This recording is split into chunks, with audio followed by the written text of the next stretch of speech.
know what time it is.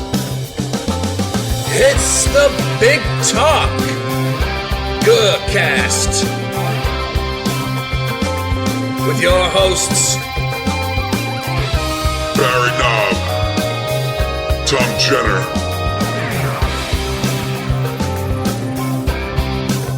Let's do this.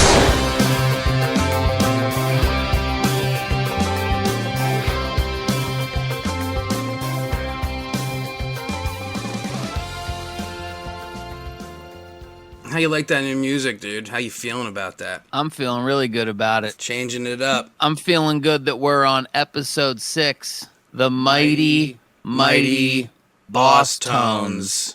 For any of you who are familiar with our show by now, you know that we feature bands and artists that we feel are misrepresented and misunderstood and are oftentimes underappreciated. And this band very much checks those boxes. Oh my goodness, dude, for sure. In many ways, like, these guys kickstarted the ska punk genre. You know, obviously you had Fishbone and bands like Operation Ivy who like laid the foundation, but the Bosstones completely took it to new heights and would ultimately become one of the first bands to really bring it into the mainstream. Growing up, I knew hard rock and like Journey and like the Moody Blues. Like, that's the things I grew up around. And like, it was you that first showed me the Mighty Mighty Bosstones, and it was something I just had never heard that before. I hadn't heard something heavy that had these horns like that, and the lead singer, it's the unmistakable voice. I was pretty quickly drawn into what they had going on. Well, yeah, you mentioned being blown away just by not having heard anything like this before. And I mean, we were like 13 years old when this sort of crossed our radar for the first time. I remember being on a Boy Scout trip, and one of the older guys in my Boy Scout troop, I think he was playing the Don't Know How to Party record. I was within earshot of it, and it was one of those things where I heard it and I was like, wait a minute. What? You know, Green Day and Nirvana, obviously, we were acquainted with, but it was definitely the first time that I had ever heard heavy guitars and horn lines. So that was the first thing that struck me. And then you have Dickie doing his thing over top of it. And it's like, I'm not really even quite understanding or comprehending what's happening, but I'm digging it. And I remember immediately after that trip going out and getting that record. I don't blame you. I guess it should also be mentioned that when we come up with which bands or artists we're going to feature or showcase on our extended Guhcast episodes, we do have a lot of back and forth in terms of like who it should be. And I don't think we were even really considering doing the Bosstones initially. No. But we recently revisited some of our original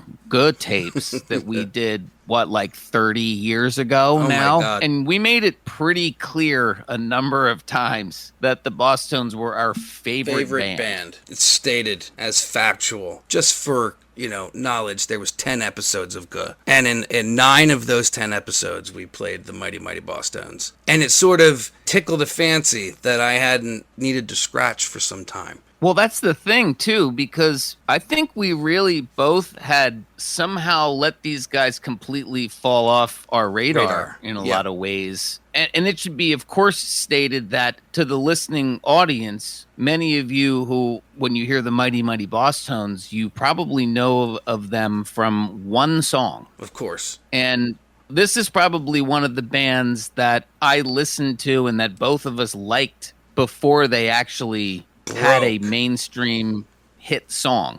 We were into these guys before they had that mainstream moment. Into these guys since probably 1993 or 1994. We were essentially children when we got into these guys, and we grew up with them. And I think what happened was, as we got older, our musical tastes changed. We were talking about it a little before the episode. I think you got really hardcore into Genesis. I got extremely hardcore into The Who. We started kind of going backwards, getting into the classics and maybe some more, I wouldn't even say, just different stuff than this. And I think we kind of left some of our punk rock and ska beginnings behind as we got older. And, it honestly hasn't even been until pretty recently that we've even rediscovered these guys. I hadn't No offense to them whatsoever. I just hadn't thought a whole lot about them. It almost felt like we aged out of it. Yeah, we felt we aged out of it, but when you listen Right. back to this stuff, the first thing that really hit me the most is how fresh it sounded. I couldn't believe it. I was really blown away on just how much I had missed them. And you know what, dude? How much more I like them now. This is the first band I ever saw live on stage. That's crazy. I can't believe that. 1997, yep, 1997 Warped Tour in Asbury Park. I saw the Mighty Mighty Bosstones, Real Big Fish, Less Than Jake. It was pretty much a life-changing experience. That's amazing. Who were you with, John? Oh, yeah, John was there, Chris, Todd. Oh, hell yeah, dude. It was right after the White Album had come out, so they were peak at that point. And to say that the crowd was into it and enthused would be an understatement. It was fucking packed. That's amazing that you got to see the Bosstones, right, 97, peak of their powers. Absolutely, dude. I mean, I would say that I don't think the Bosstones are really quite given enough credit or even recognized for how influential they really are, and especially in their particular genre, this kind of ska punk. I mean, this Skacore term they sort of coined in a lot of ways. So, you know, and then you wouldn't have bands like No Doubt and Sublime perhaps reach the levels of success that they did if it weren't for the Bosstones and, you know, even Fishbone, who we highlighted on an earlier episode, kind of paving the way for them. Inventing a new genre. Skacore is, like you said, coined. Basically, they invented this shit. They started it. They mashed it up. The hardcore punk with the ska. And they also worship the devil. As we both know, Dickie is a devil worshiper. Devil worshiper, dude. I would say, without further ado, why don't we get into it? Yeah, dude, let's do this. I want to know about the Mighty Mighty Bosstones. The Mighty Mighty Bosstones, informally referred to as the Bosstones, are an American ska punk band from Boston, Massachusetts, technically formed in 1983. I didn't realize it goes that far back. 83. Well, it's funny because, as often is the case with these Guhcasts, when we start to mine these groups' early history, it gets a little fuzzy. Yeah, it's true. So, and we pull this information from various sources. So 1983 may be a stretch, but we do know that the genesis of this band starts in this early Boston punk hardcore scene. Yeah, and which it seems during that time was like a big hotbed for that sort of music as well. It was kind of this hardcore punk as well as the merging of two-tone ska, which was sort of on the tail end of its prominence, but obviously members of the Bosstones were into both. And it seems, and again, this gets a little murky, but it seems that Dickie was perhaps one of the first members who was really in any sort of proper band. Okay, right. Prior to the Bosstones, it was a group called Impact Unit. Impact Unit. Yeah, and I'm pretty sure Impact Unit is more of just a straight hardcore band. I don't even know that there's much horns or much of like a ska element even happening yet. But if I'm not mistaken, we do have some Impact Unit that we can showcase here. Yeah, let's do that.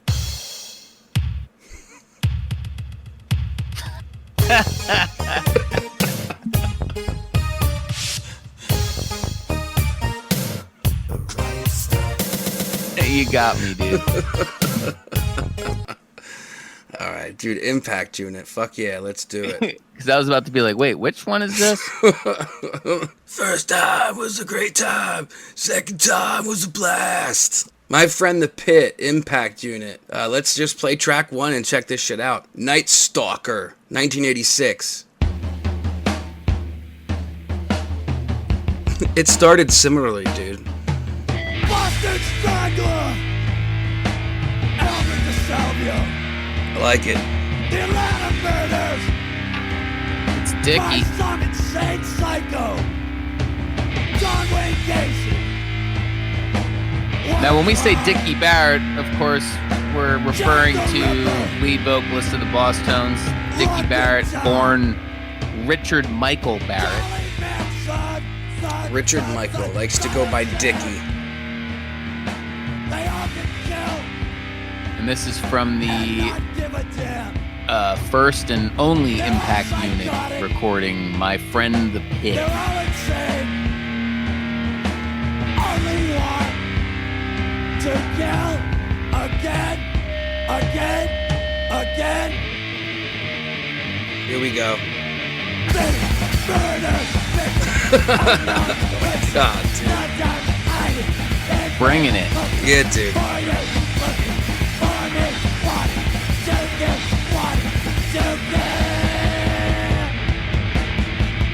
Night Stalker, Impact Unit, Dickie Barrett and the Boys. It's cool. Yeah, it's pretty cool.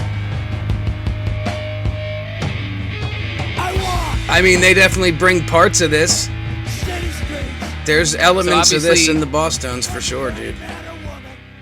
Impact Unit is a prominent band in this underground Boston hardcore scene. Other bands include Murphy's Law and a group called Gangrene that I know that some members of the Bosstones would come in and out of and even be members of. Bass player Joe Gittleman from the Bosstones is in this band at one time. Joe Gittleman is gnarly as shit, dude. It's ridiculous. I think we have some Gangrene as well. Let's check out We Can Go from Gangrene, dude. Older Budweiser.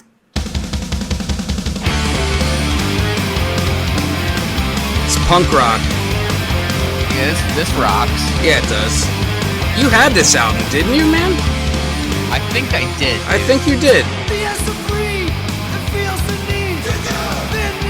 And you know what else we should mention about Gangrene is that they released an album under a different name, sort of, that you and I both liked a lot. Oh, shit, that's a band right. called Clover with a K. Feel Lucky Punk. You remember that record? I do remember that record. Gittleman eventually leaves Gangrene, and there's a band that forms around this time called the Cheapskates. And from what I know, and again, this is a little fuzzy, this is created by Tim Burton, otherwise known as Johnny Vegas. Joe Gittleman and Dickie Barrett eventually kind of join forces and recruit a young guitar player named Nate Albert. Yep. And this is the Cheapskates. I don't think, as far as I know, there's any actually recorded material from this particular band, but the name eventually changes to the Bosstones. So they initially just were the Bosstones. There was no Mighty Mighty yet. Correct. But I guess they find out that there's a band, like a doo-wop band from the 50s that had released material under the name of the Bosstones. Right. So they decide to add the Mighty Mighty in front of it. Makes sense. And I really like the two Mighties. Me as well. I mean, we kind of took influence on this in terms of one of our early band names that we had. It was definitely a play on this, was it not? I mean, it was. How could it not be, No. right? I mean, it was John, right? If I'm not mistaken. He wrote it on a piece of paper, right? Yes. I'm going to disclose this now to the Guhcast listening audience that Tom and my first band was called the Terrible, Terrible Stupids. The Terrible, Terrible Stupids. The Stupids for short. Exactly. And certainly it was a play on the Mighty Mighty Bosstones to a degree. And yes, I do think that it was John who we can blame for that name. Yep. But I think it does show that they were already influencing us, even if just in name. Completely. And I'd say even some of the music we were writing around that time, even though we didn't have horns, although John did attempt to play ska songs with the trumpet while playing drums at the same time. It's the kind of shit you would see on YouTube now. Yeah, just so we could sort of be a ska band. John did that. Shout out to Johnny. Eventually we'll get him on one of these Guhcasts. So, at what point in time do the Mighty Mighty Bosstones start cranking out some jams? So I think the lineup essentially comes together at this time, and it's more or less whatever the last Cheapskates lineup is, I believe. And that's Dickie Barrett on vocals, Joe Gittleman on bass, Tim Johnny Vegas Burton on saxophone, Nate Albert on guitar, Josh Dulcimer on drums, Tim Bridwell on trumpet, And also another guy who's been with the group completely from the beginning, Ben Carr, who is known as the Bosstone. He is their manager and their dancer. Right. As far as I know, I think he was the tour manager for a while and literally just goes on stage with the band and dances around. That's what he's been doing with them for 30 or 40 years now, dude. Just dancing on stage. I mean, yes, he does offer some backing vocals and stuff, but basically he's up there just busting moves. It's great. What a gig to have. So they make their recording debut when they're featured on the Mash It Up ska compilation. This comes out in 1987. They contribute 2 songs, one of which is called The Cave.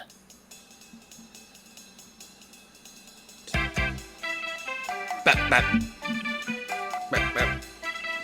So they do re-record this song for Devil's Night Out. Yes. This is a cool little mellow jam.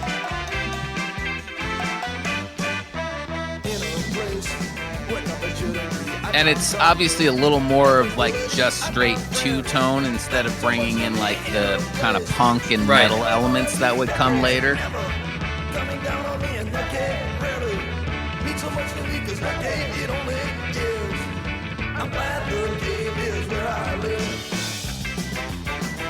I like it. But already solid melodies, and you can hear the band, you know, coming together here. Killing it.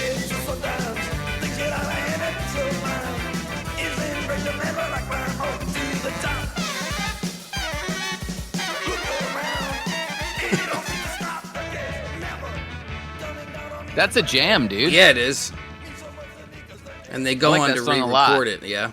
Yep, it's on Devil's Night Out. So they don't like draw super huge crowds around this time. They're not extremely popular, but they end up getting a record deal from the record label TAANG, and that's spelled TAANG exclamation point. And they record their first full-length record, Devil's Night Out. And this one's, I would say, a really solid debut. Absolutely. Wouldn't you say going back and doing the deep dive that you would consider this to be one of the surprises for you? Dude, for sure. I was really surprised how much I enjoyed this first album. Because I remember back in the day when I was getting into the Bosstones, I liked the more metal elements over the hardcore punk elements. And this first album does have some of that. Yeah, it really does. It's pretty heavy. It's really heavy.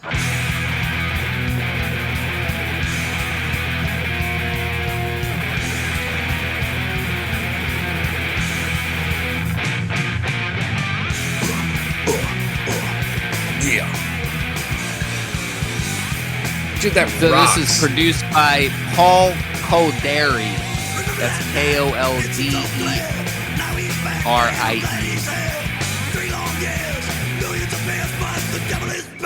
So go try it. And I know this is a theme that has been on previous Guhcast, but Paul Kolderi, that producer, stays with them for a long time. Is that right? Yeah, most, if not like all of their albums up to Pay Attention. Well, you know what? I've thought about that before, and am I wrong in thinking that it would be difficult to record this kind of thing with all the instruments, and the heavy elements, and balancing how heavy that is against the horns and shit? It's a lot of sonic real estate you're There's working a lot going on. Yeah.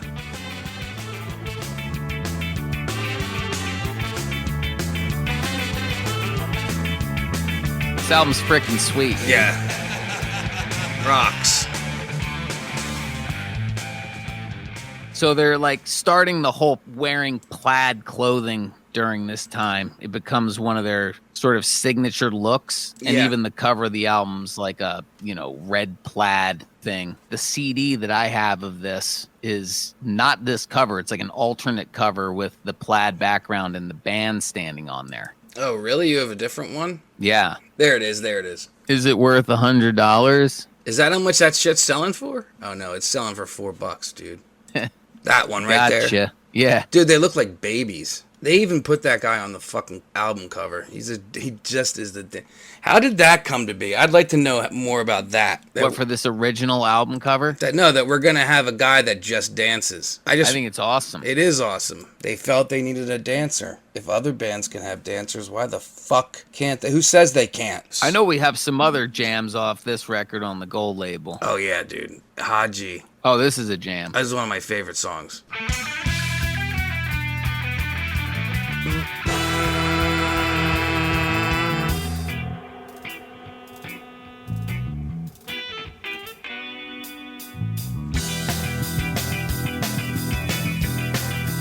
So this album obviously doesn't like chart, but they were completely an underground band at this time.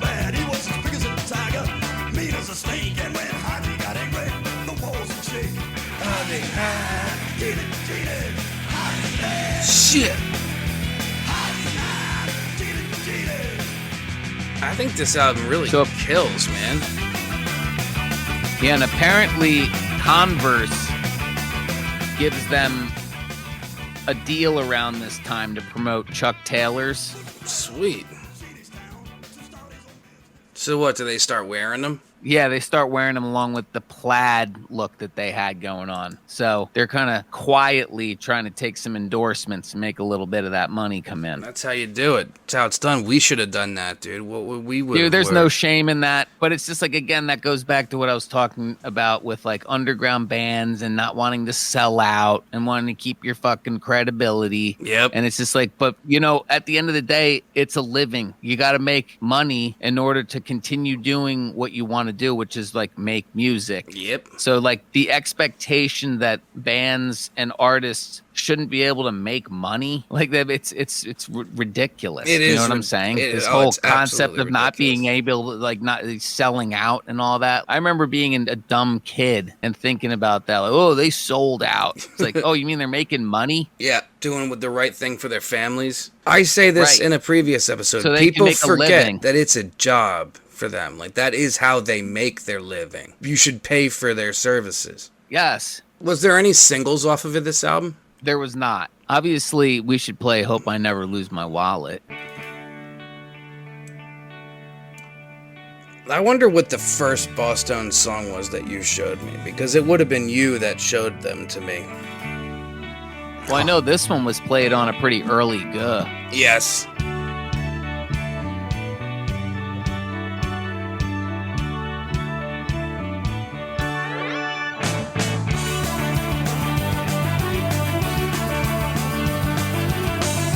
Rules.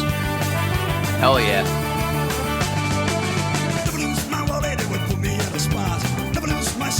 Jamming. Never lose my family, never lose my friends, never lose my youth.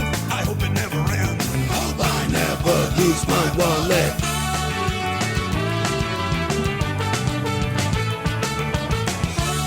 Have you ever lost your wallet, dude?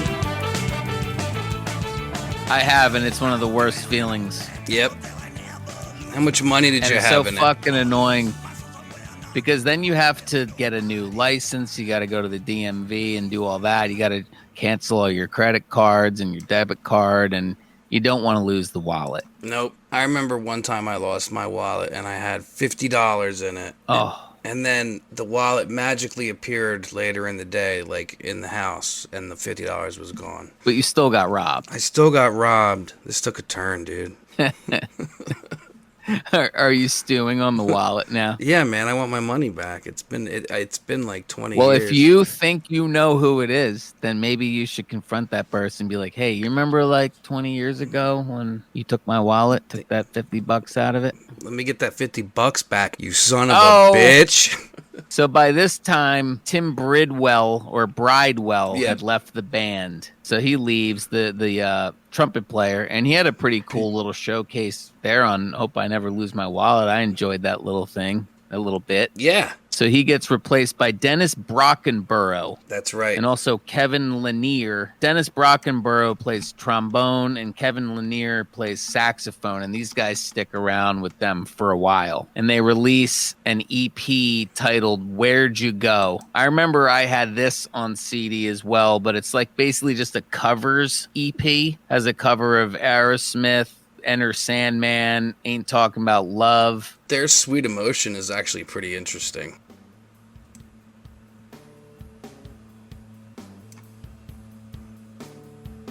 This is from Tom's favorite band, Aerosmith.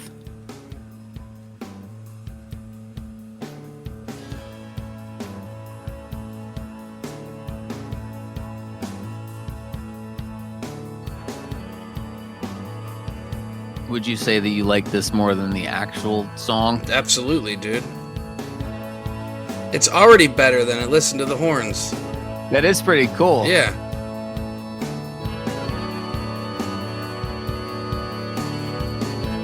You wouldn't rather that be Steven Tyler? Nope.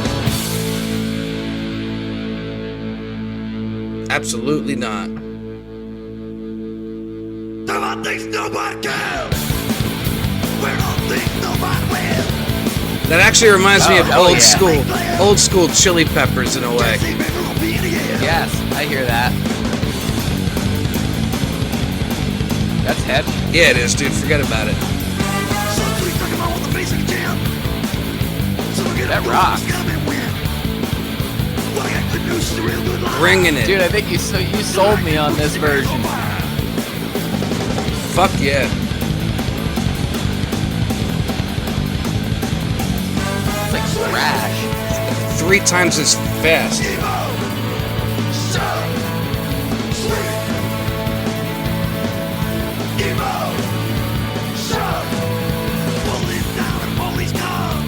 I like how fucking hardcore that is. It's that Skacore, son. I'll say it again, that does remind me of some old school Chili Peppers for sure.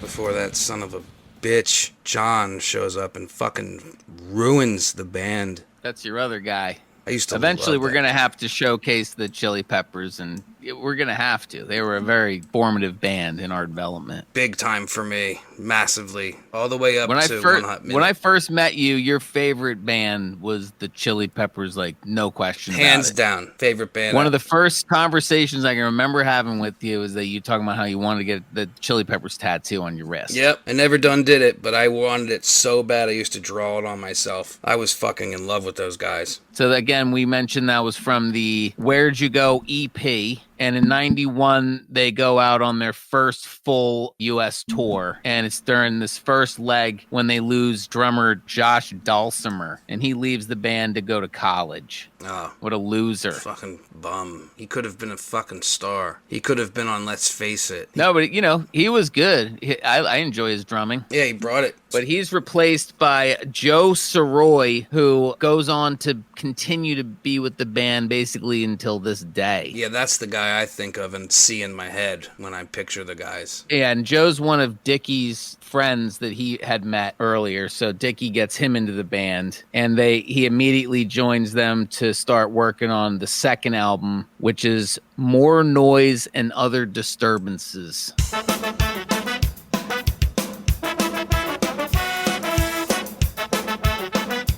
And this is also put out by TAANG Records. Are they releasing like singles, or is it just like albums and EPs? No, they do release a single off of this album, but this particular track is not it. Well, this This is, particular track is awesome. Hell yeah, it is, dude. This is It Can't Hurt, track 4.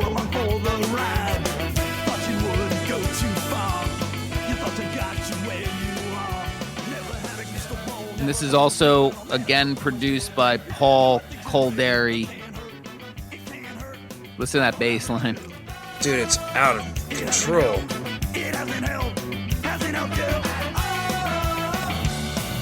Fucking Gittleman, dude. I don't understand how he can do it, to be perfectly honest with you.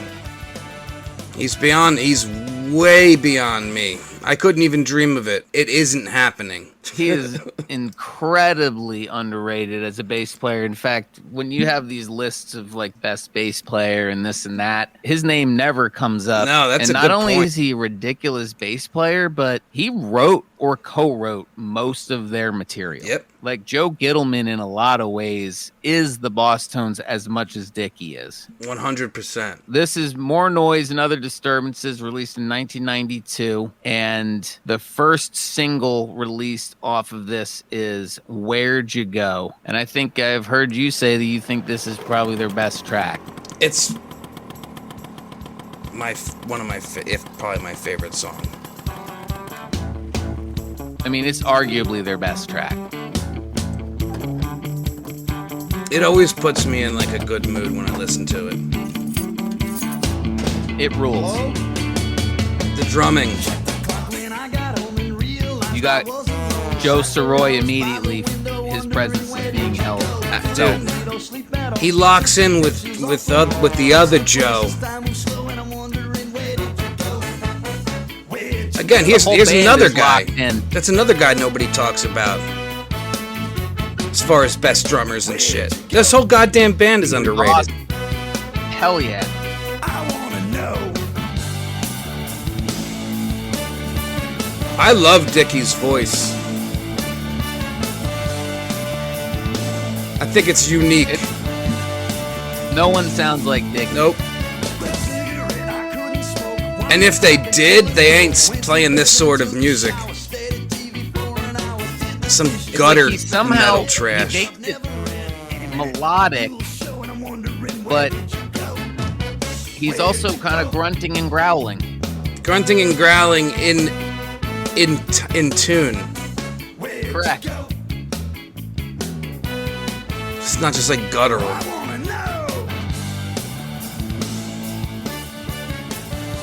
I wonder if he can secretly sing like super fucking good and nobody ever hears him do it. It's like one of those things when only he's home alone, he's singing like Broadway tunes or some shit. Well, you know, and we'll get into it, but on later albums, especially after Let's Face It, he kind of starts to lose the guttural, growly singing. A little bit. He's still rough though, gruff. Can we play They Came to Boston? You're damn right we can.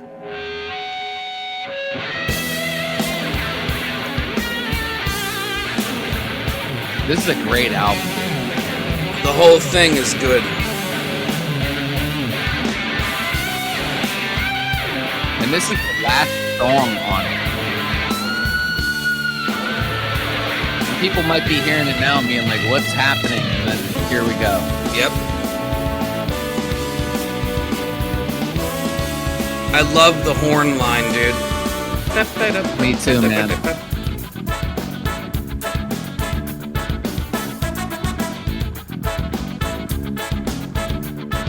They came to Boston on their vacation. They came, they saw, they annoyed me. They started on what? Bangor Hall. They came, they saw, they annoyed me. Rented a car to see the sights, but they found the hub confusing. Look for the swan boats and Mattapan. Well, I find that real amusing. I was here before they came. I'll be here long after. Don't wanna share, But it seems clear that I'm gonna have to. So this is one of So the first good. singles they actually did, like first albums they did a single, like a video for. And a single, obviously, but Did they do a video for this song? not this particular song. What's- It was Where'd You Go? It was Where'd You Go? I love this song, dude. There's a lot of good jams on this one. And obviously, I think off the success of this one, they finally sign their first major deal with Mercury Records and record their first EP, Skacore, The Devil and More, released in 1993.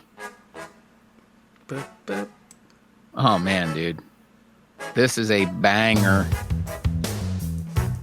The bit again. You're gonna hear me and Barry say this a lot. The bass line, dude. Listen to this bass line. Just listen to it.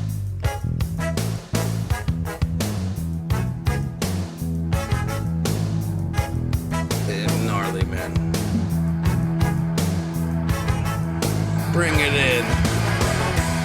And we haven't given a lot of love to Nate yet, but man, I love his guitar playing and Yes. his parts. There was a place, and the name of the place escapes me. When I can't Yes, remember, absolutely. it irritates Nate me. is underrated. I can't remember. And he writes songs for the band too. He has a few writing credits to his name in their catalog. Yes. And I don't know her name either. So yeah, absolutely underrated. And I said I'd never leave her if I did. There's no weak links in the chain. Maybe I will. I should write down a reminder. Someday. Yeah, so this EP is basically 3 covers and the rest is original material. There was a verse that I was Oh, it's actually 4 covers because they also cover a Bob Marley song, Simmer Down. I feel like that's considered a pretty popular song in their catalog, Simmer Down. Should we showcase that one here? Sure. We sure shine. I think I remember seeing a video for Simmer Down. Is there one? It looks like there might be a video for Simmer Down. Yeah, dude. I think I remember this from the VHS that I have. Let's check it out. I think Angelo is in this video. Even better, dude. It's blowing out that marijuana smoke. Uh-oh. Before it was legal, brah. That's some devil worshipping shit, brah. Simmer down, my head is too hot, so simmer down. He's gonna get dropped, so simmer down. Man, here's what They look so 90s. I know, it's really a 90s capsule. Their outfits. Everything about it, even them running through the fucking cemetery, is 90s. They're not the only band to do that. control my temper. It looks like they have Dennis singing the verses on this one. Will be hot, simmer down. Hope he hears what I say. Interesting. Oh, believe in it day. This is cool. Yeah, I've never seen this video, actually.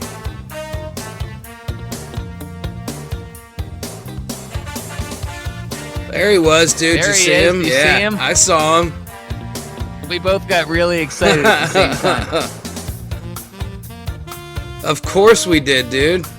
It's Angelo. We're talking about Angelo, of course. Love that man.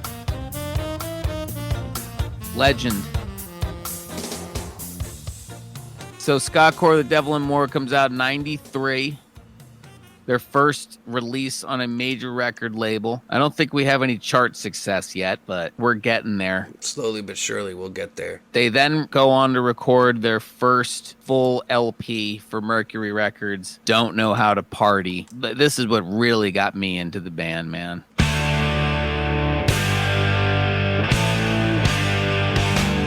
I've heard all the stories, the failures and glories. I haven't. Yeah, I remember you finally bringing this to my attention. Best, and I'm a mess. I know I'm not neither.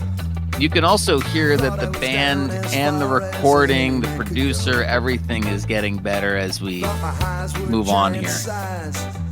I know now that's not so. I know you heard. No, you heard. No, you heard. Don't I particularly loved this not a word. horn line in this, horn part, much like you do. This is one of the things that really drew me into them. Like this cool music that's happening, and then they bring these horns in here. This punk rock and horns. Yeah, that was really something that really, It added some class to the punk. yeah, exactly.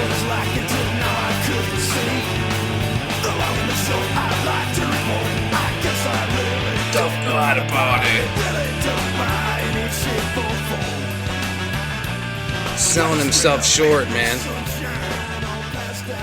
Selling himself short that he doesn't know how to party. I bet you Dickie knows how to fucking party.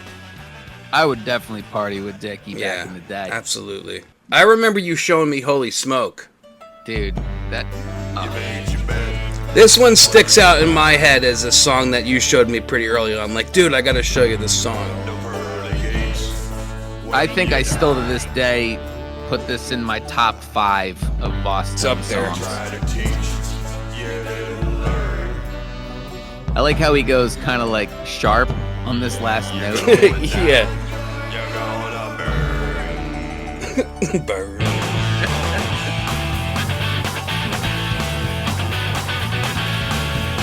It makes me want to move around, dude. Yeah. So this is the first album they released that charts. It's number 187 on the Billboard 200. Well, it's they're on the chart though.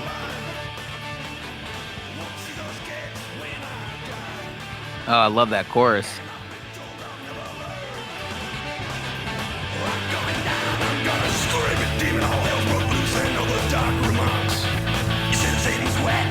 But I don't give a fuck. Give up.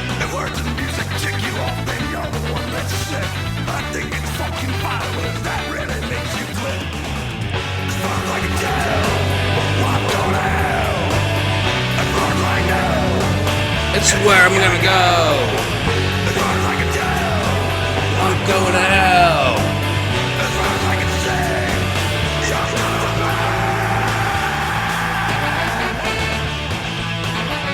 Epic, dude. You made your bed, that's where you lie. Then they bring in the harmonies. They are cooking right now. Yeah, big time.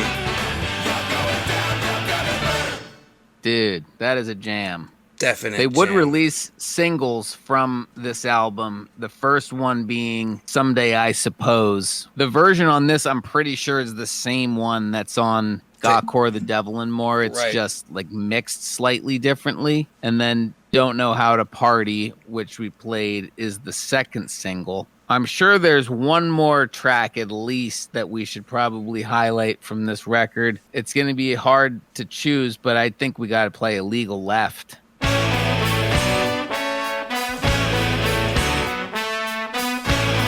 I Got a Horn.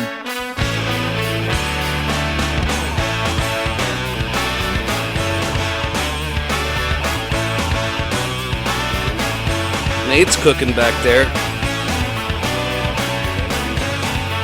And I'm sure that Ben Carr is, I can imagine how he's dancing right now to this track. Well, they have him dancing in the studio when they're recording.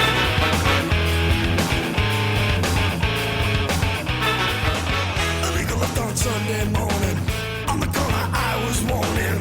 Wait for what they want. Don't take that turn on Sunday morning. This is a song about how he got pulled over by a cop for taking an illegal left turn, and he should be out fighting real crime in the world. But instead he's stuck on the side of the road because he took an illegal left. Go do something else. This is an illegal left. Oh. Ew. Ba-da-ba-ba.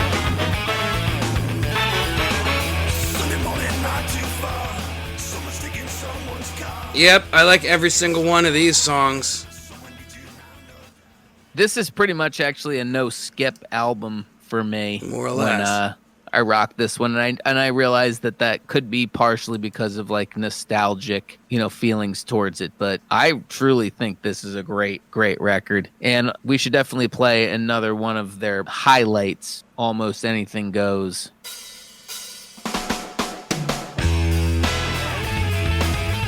Love this song, man. Forget about it.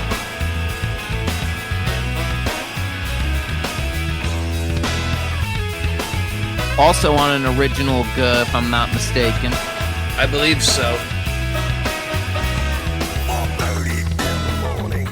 I'm tired and torn. Trying to keep up with the pace. This ain't my home and it ain't my place. I think that Dickie is also a bit underrated in terms of him being a great lyricist. Yeah, he's really good at telling stories. And I feel like he has a singular voice in a way, like it's his. He owns it.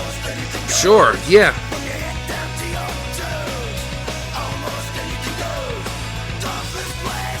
Never close.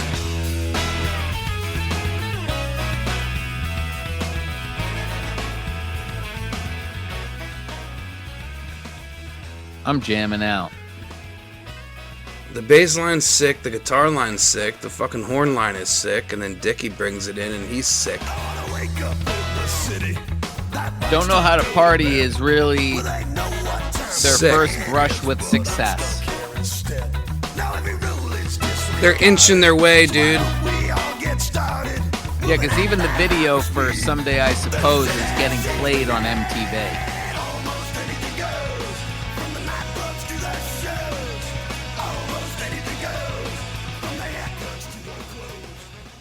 The song rules. Yeah, it's a great song. Love it. They also appear on the 1994 Kiss My Ass tribute to the band Kiss.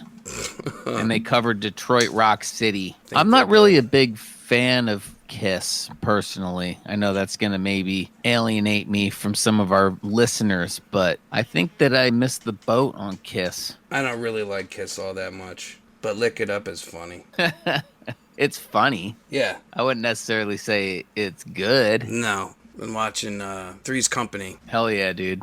It's still funny as hell. Jack Tripper. Jack Tripper, that's what it was. I know it was like close to his name, but It's a portmanteau. oh, is it? Well, it's John Ritter and then Jack Tripper. They're similar. Yeah, it is. It is. And some people who are named John are called Jack. Right. And now it was always the brunette was there the whole time, right? Yeah, Janet. But then Suzanne Summers was not. No, she's there in the beginning and then she gets into some dispute. She wanted more money. It always comes down to that. Yep, they wrote her out. She moves away. And then her cousin comes in. There's 3 girls total. Suzanne Summers was Chrissy, Jenny Lee Harrison as Cindy, and then Priscilla Barnes as Terry. Oh, Priscilla Barnes. Yeah, she was in Mallrats. Ah, that's what it was. She's the woman who had like I knew I 3 nipples. recognized her. Oh, yeah, the fortune teller. Teller, yeah. How many seasons are there? At the 8. And then 2 spin-offs, cranking them out. The Golden Age. Hell of a What was the show. final season? 83 to 84. 83. Wow, I didn't realize it was actually done by 84. That's weird. I guess we must have been watching reruns our whole life. Definitely grew up on this show, man. In reruns, right? Absolutely. What's a rerun? You'll find out. Yeah, I'm glad you picked up on that immediately. What do you mean you've seen this? Brand new. Dickie and the Boys. Yep. So then they released their 4th album, Question the Answers. And I would say, and I'm sure you would agree, that I think this is probably the peak and my favorite album. This is the one, and over the years I would revisit this album. I always liked it, but it had been, dude, seriously, like 10 or more years since I had even messed with it. And again, when we were running through their discography, this early period is just so goddamn good. This Yellow album is amazing from beginning to end. A high point. What a way to start it off with this drum beat. I was always into that. Rocked the shit out of this album in particular. It may have been the Green album, Don't Know How to Party, that did it for you. When you first got started, that is. But it was this one, for me, that did it from the get-go.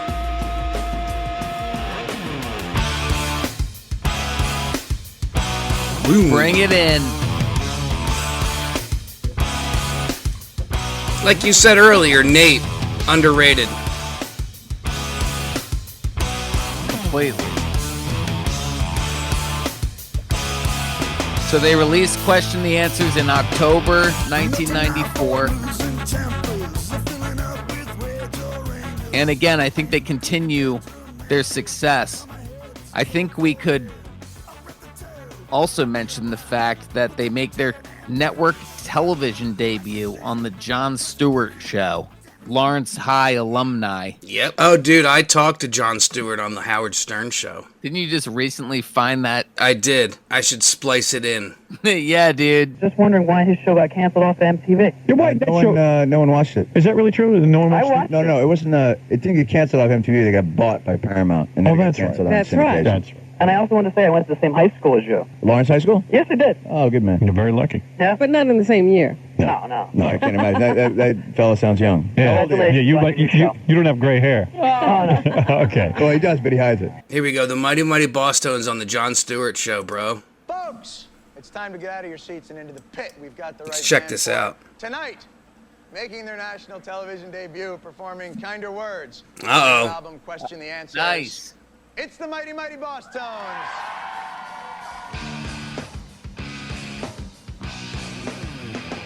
So they're breaking at this point. Yep. Here we go. Here we go. The beginning of the rise. The beginnings. And when I say the rise, I mean the rise to the mainstream.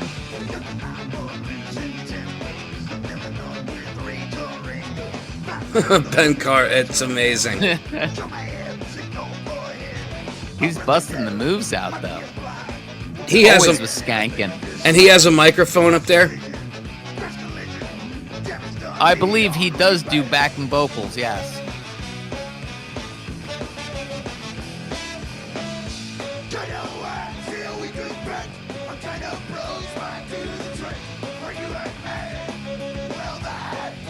These are looking cool right now. Yeah.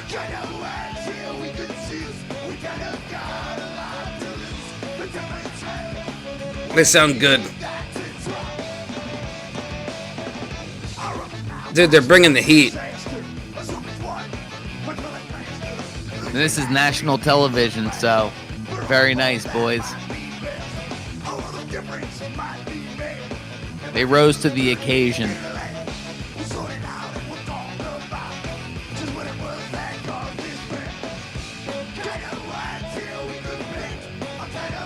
I like it a lot. This classic lineup of the Bosstones, I mean, you just can't fuck with any of them. I know it. Forget about it. Excellent. Very awesome. So as I was mentioning before, they're in the movie Clueless around this time as well. They're like there's like a frat party and the Bosstones are playing at it. That's great, dude. So along with the TV and movie appearances, they're also playing at Lollapalooza in 1995. Oh man. This song is so good. Another top 5 Bosstones track for me. Absolutely. One of my favorites.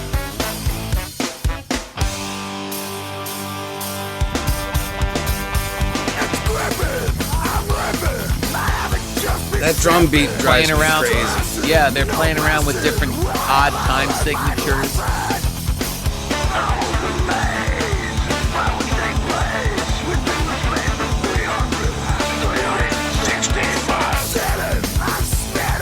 In the beginning, I was winning. So we also still have Paul Q. Polderi on the production credits on this record. So he's been helping them out Still doing steady. it.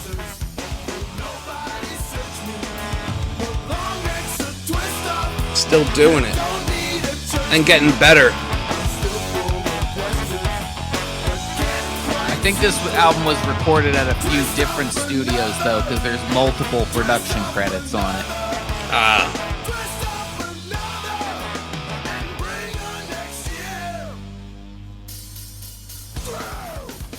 Awesome, dude. Awesome as hell. The first single Shit off holds Question the Answers is Kinder Words, which we rocked, which is an amazing track. Yes. They follow it up with Pictures to Prove It as the second single. And I'm not sure this one even made the gold label. Did it? Yes, it did. Of course it did. There's 60 fucking songs on it.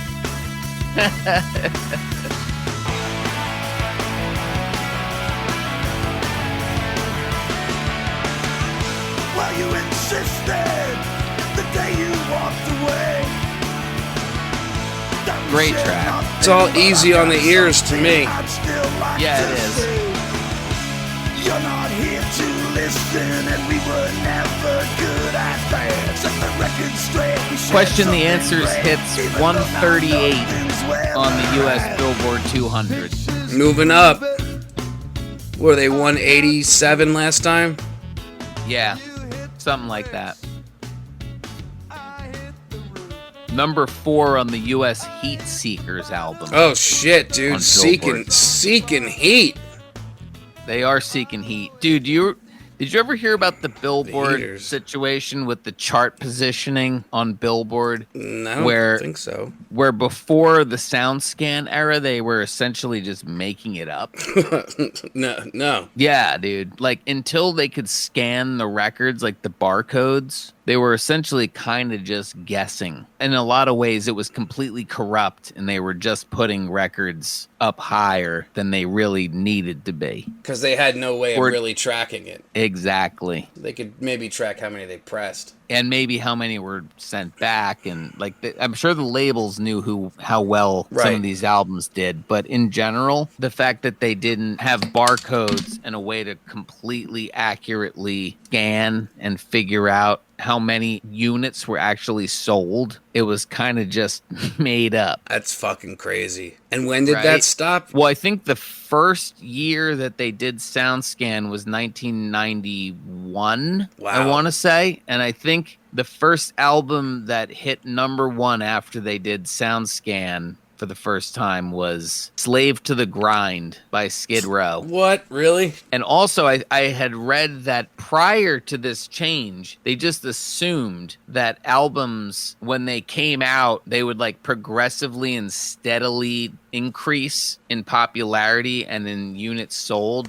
after it came out. But in actuality, the majority of the sales were like right when it came out. And then it would sort of start to, fall a little bit. Right. It was completely a farce up until 1991. That blows me away, man. I did not know that. Yeah, dude, look that shit up. I speak the truth. I believe you do. Oh, man, dude.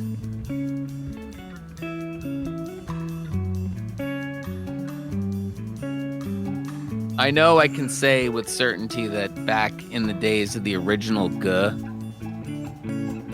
when I really was getting into the Bosstones,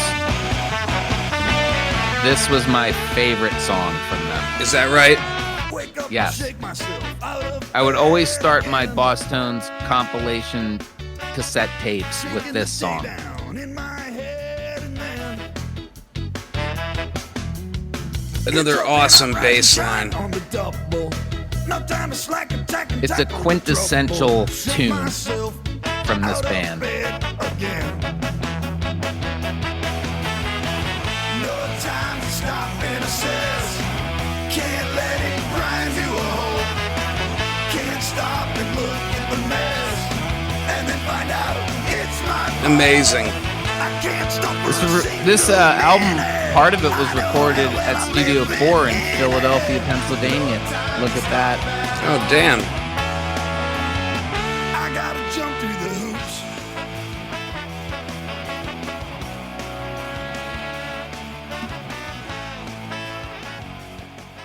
Great tune. If not the greatest. So I think this is also when they released that Here We Go Again EP. And I think it was one of the ones that you had brought up that I had never heard before. And I think it's a EP full of B-sides. It is. And they put together The a next- mini little greatest hits album here. So far, Oh, so is that good. right? Yeah. Well, that's got to be, because we haven't gotten to the impression that I get yet. No, it came out in 97. It's like a promotional release. Oh, interesting. They're getting ready to hit 1997 with Let's Face It. Which would prove to be the biggest album that they ever made. Primarily due to the first single, the impression that I get, Tom's favorite Bosstones song.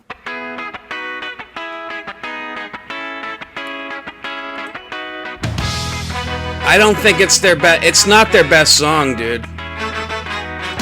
It's not their best song, but it's in no measure a bad song. No, definitely not. Have you ever been close to tragedy or been close to folks who have? Have you ever felt the pain so powerful? This song hits Have you number ever one collapsed? on the modern rock tracks Damn, nice. And this is when they basically get catapulted in the stratosphere of mainstream. But it's mainly this one song. It's true. It's this one song, and it was sort of just for a very short period of time, like basically 1997. Yeah. Like, I think for 1 year, maybe if you're pushing it 2 or 3 years, ska punk and the third wave of ska had its moment, but it absolutely and 100% culminated with that track right there. Yes. And this is where it died, too. Yeah, it's true. You know, when you say that the Bosstones are a one-hit wonder, it's not exactly true, because they released a second single off this album called The Rascal King, which hits number 7 on the Billboard 200. That's no slouch. No, that's pretty good, and it's a good jam.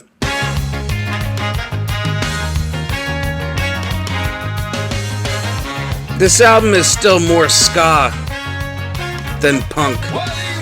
Yeah, it's true. They start to dial down some of the punk, rock, and metal aggression on this album.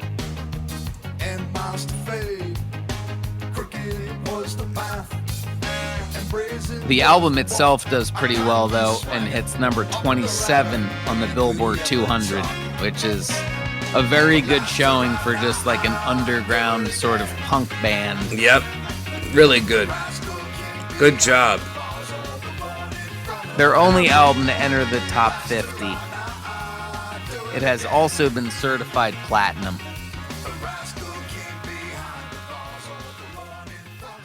He's a rascal. He's a rascal king. Aha. Do it again. And of course, they released a third track as a single, which is also on the gold label, and that's Royal Oil.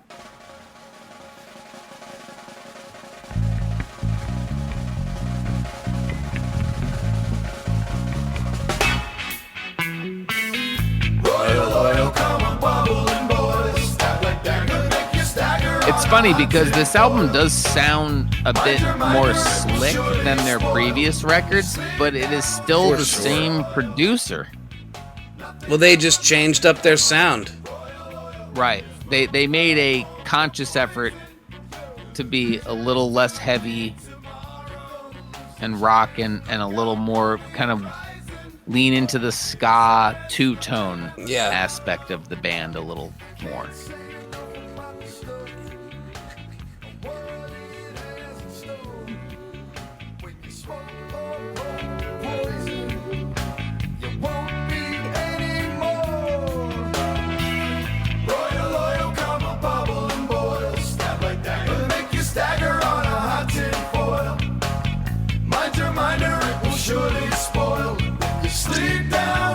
Soil. Nothing come from nothing, come on.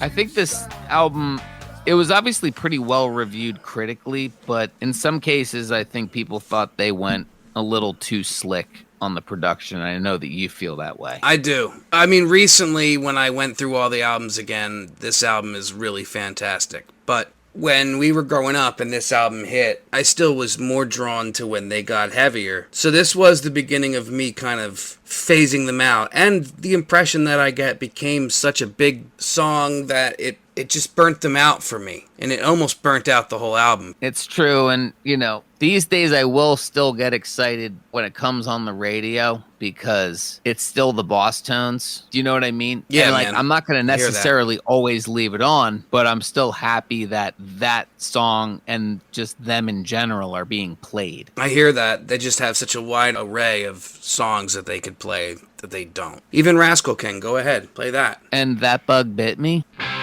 Yep.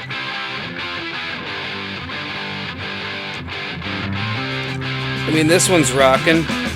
It is.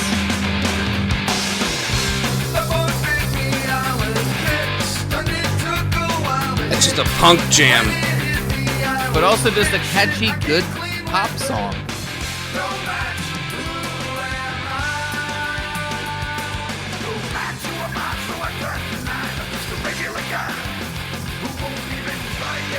I like it a lot.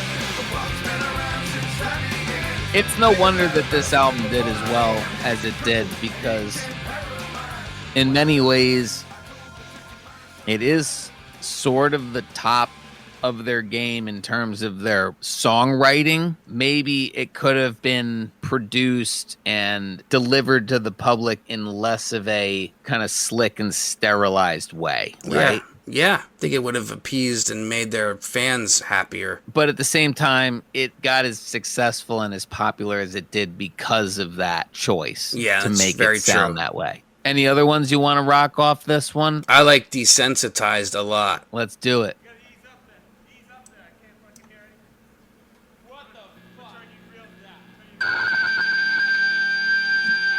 Do it.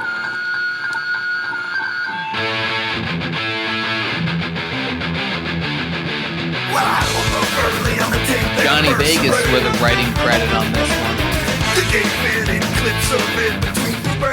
He brings it.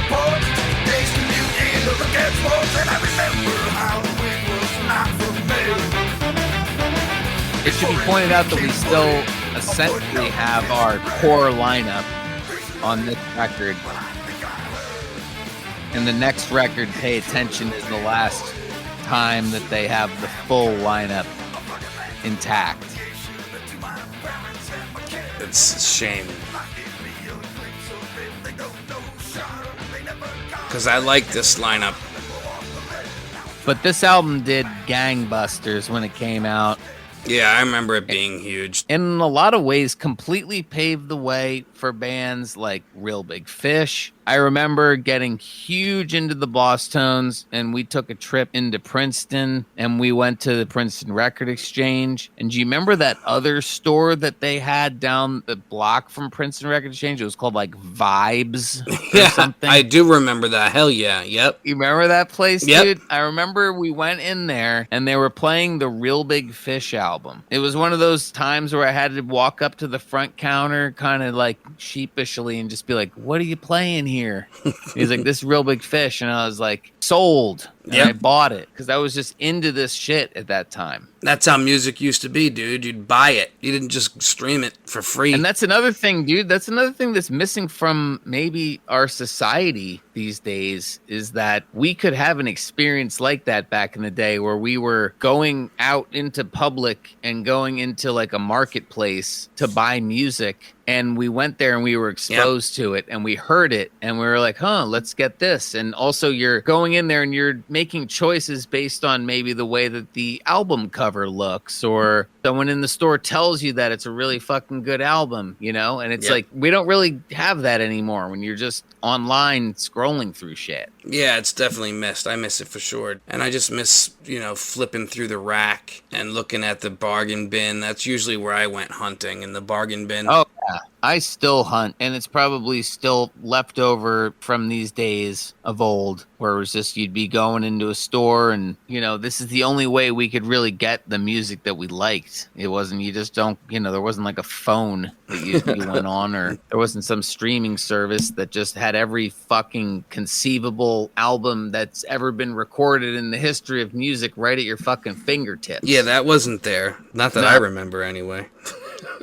I think the old way of doing it is better. Yes, I mean, I would agree, but I used to special order CDs and shit. I used to like to look for imports. Yeah, I remember you working at Rock Dreams, dude. Yeah, I love that job.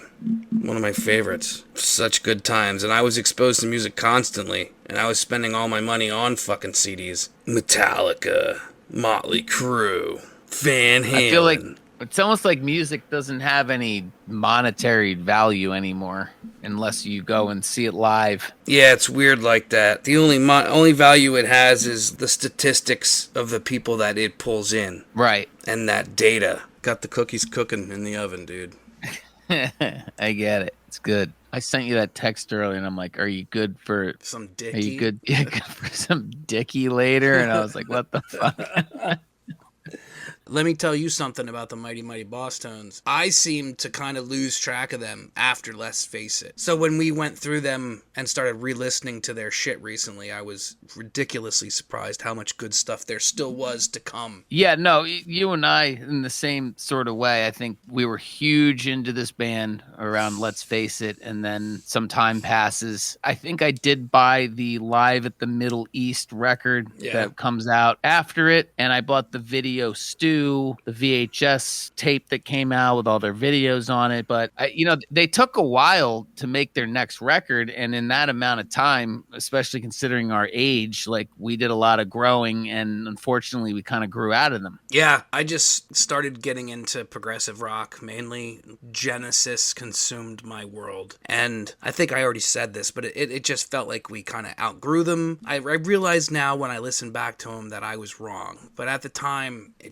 it no longer worked for me. I agree with you. It's not, I think growing out of them is the wrong term to use. Yeah. I think we just basically moved in a different direction. Yes. And let's be honest too, man, there is something to the fact that when we got into this band, they were still an underground act. Yes. And there was something special about the fact that they were kind of like ours in a way. Yep. Like not a lot of people knew about them. And then as soon as they released Let's Face It, and the impression that I get blew up, it was like they were mainstream and everyone knew about them, and it was kind of like less special in a way. Let's Face It is actually a really good album, but it was less heavy and it was more commercialized and everybody started liking them. And then ska in general gets really popular for a minute here. And I do remember for a minute there thinking that, okay, Bosstones have blown up, so now I'm waiting for Real Big Fish is going to be the next in line, and then Less Than Jake will become mainstream, and it just didn't really happen.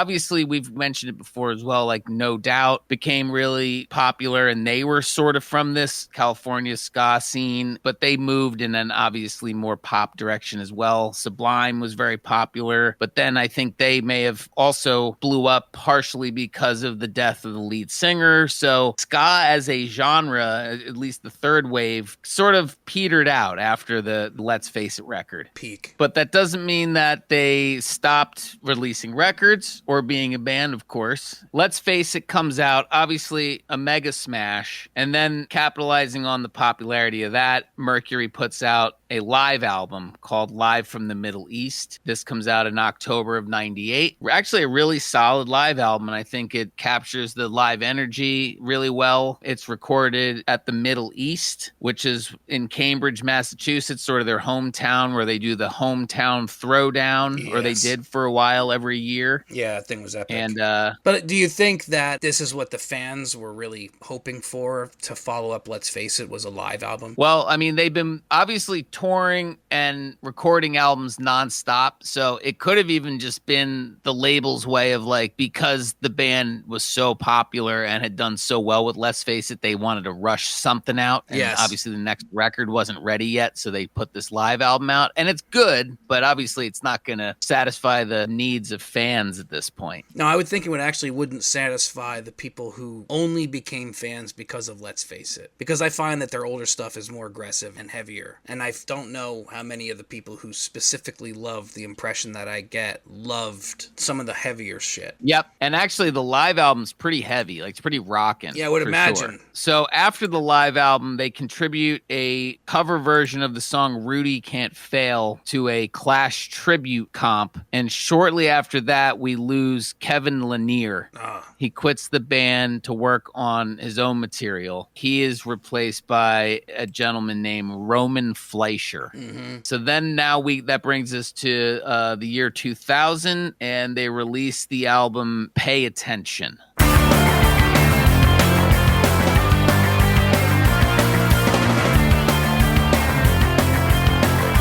This album rocks. I'm over the anxious, I've been walking on my eggshell, walking days I've done. I don't give a fuck about the apple kind. Yeah, dude, when this album came out, I know you are with me on this. We just weren't kind of with these guys anymore. Yeah. I had just moved on to something else. It's too bad because this is a rockin' record.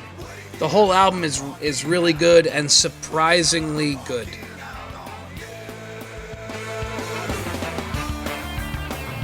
So this comes out on May 2nd, 2000, and hits number 74 on the Billboard 200. 74? Yeah, not a bad showing. No, but what was, Let's Face It, was number 1? Well, it was definitely number 1 on the modern rock charts, but I think it was even a little higher on the Billboard 200. The first single they released from Pay Attention is So Sad to Say.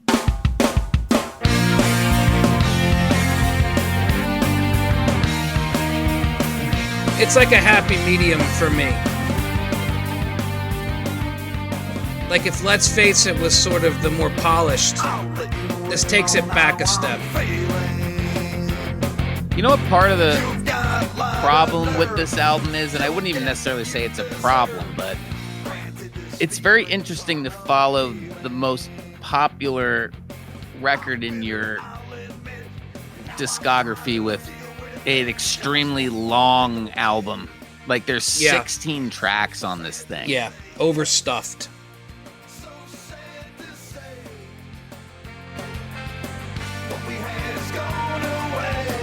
Nice chorus. Yeah, this is a great tune. You could say it's sad. Think of what we could have had. I'll let you out without. You know what's funny though, man? I don't even remember this coming out as a single. Nope, me neither.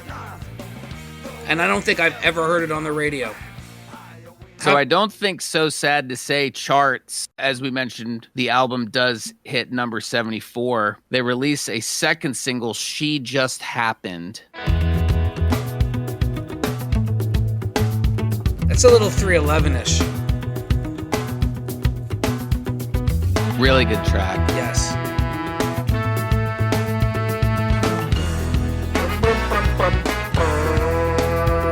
What took her to the city was some sort of scholarship. Dickie writes cool songs. Fancy New York Fashion Institute. That's something that gets lost, man. And I don't know if we've even really touched upon it that much, is that, and I know it's mainly Gittleman and Dickie that co-write a lot of the stuff, but just this band as songwriters, Wildly underrated. really tightly written. They're all little pop songs in their construction. Their basic core. And then you throw these like nice horn lines and arrangements over top of it. Crazy bass line. Like the root notes, it's all very simple in its roots. But they're all so good, technically. She just happened, it Crossed my mind, without warning. She crossed my mind. what just Happened to me. What just Happened. She just happened, it crossed my mind. Without warning, she crossed my mind. She just happened to me. Awesome. And this was a single. It was second and last single released from Pay Attention. There's 16 songs on this fucking album, and there's 2 singles from it. Yep. Dang. I happen to really like the Skeleton song.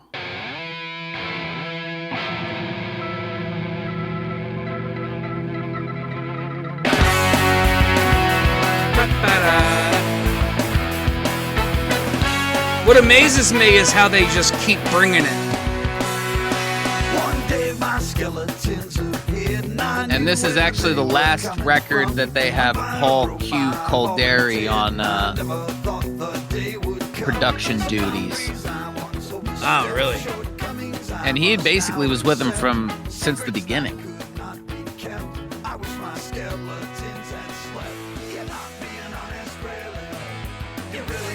But I agree with you. This is like a nice medium between some of the more rocking stuff and the slickness of Let's Face It, although it is still fairly slick. Yeah, it is.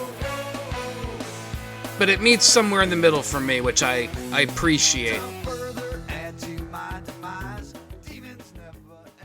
You're not being Awesome. honest, really. No, it's all awesome. This whole album is really stacked with good stuff. Yeah, why don't we rock a gold label favorite?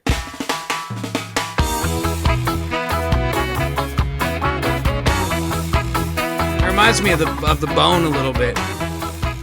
Yep.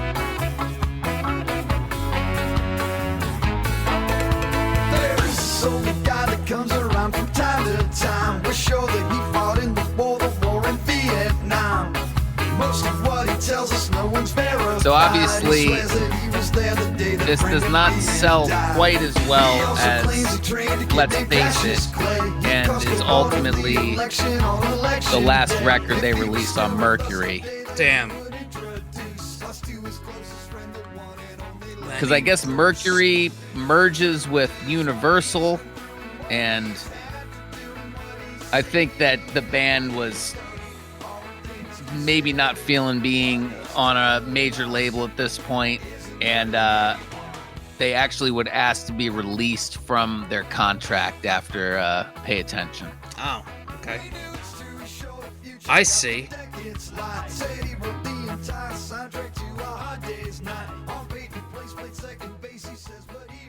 That's a good song. I like that one. This album has so many good songs, man. I can't believe it It's only true. had two singles. And that could have even been the label's decision. Yeah. But also, as we mentioned before, the musical landscape had changed. Yeah, it's been a few years.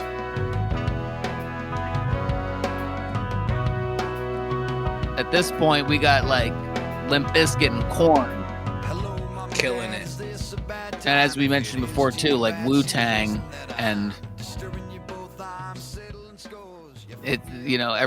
things have changed. Yes, things are all different now. People are not listening to the Mighty Mighty Bosstones, even though they should be. So we had lost Kevin Lanier prior to Pay Attention, but we start to lose members also following Pay Attention. There's a big blow when founding member Nate Albert leaves, and it was apparently mainly to get a degree in political theory and goes to Brown University. I didn't even know that. Yep. And it's also the last album for Dennis Brockenborough. Shit. And he forms a band called Chubby, which he sings in and plays guitar.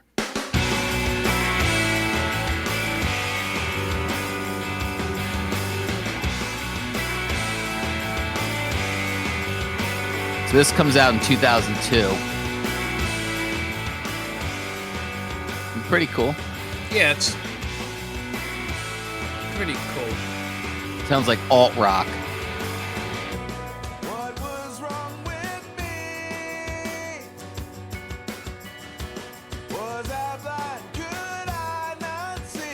Well, that's cool. So he stopped playing. He's got trombone. a nice voice. He was the trombone. Yeah, he was the trombone player, and in this, he's the singer and guitarist. It's cool. Yeah. I'll need to add this to my collection. It reminds me of something, but I can't put my finger on it. It's almost like Hoobastank.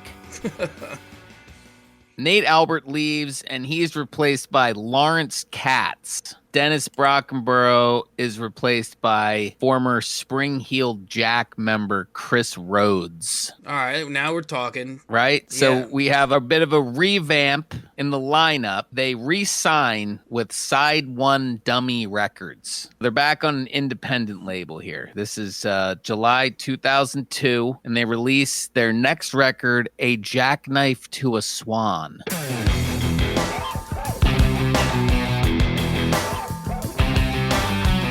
This song is cool. But with that said, this album is lower on my list.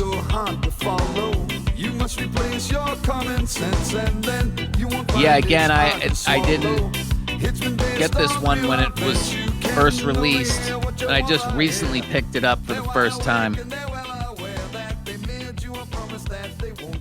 Physically? Yeah. Oh, cool, man. I don't know. It's a little lower on my list of Bosstone albums.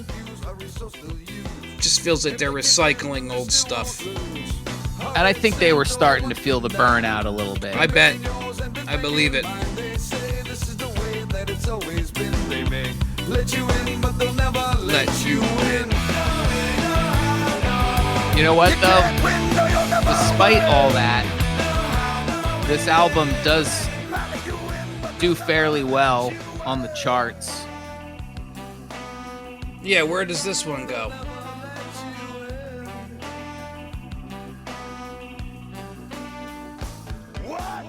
#131 on the Billboard 200.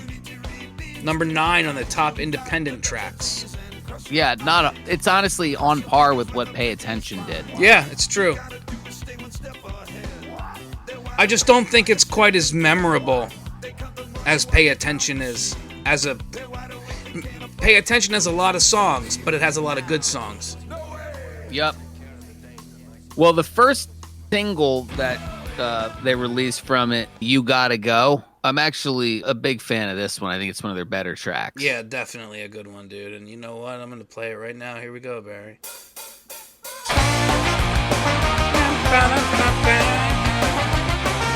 I don't like the production as much on this one.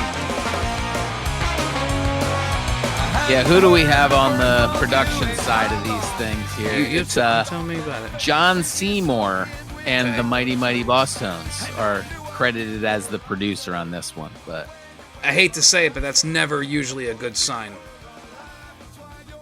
When the band is producing it. Yeah. This is a rockin' tune, though. Yeah, it is.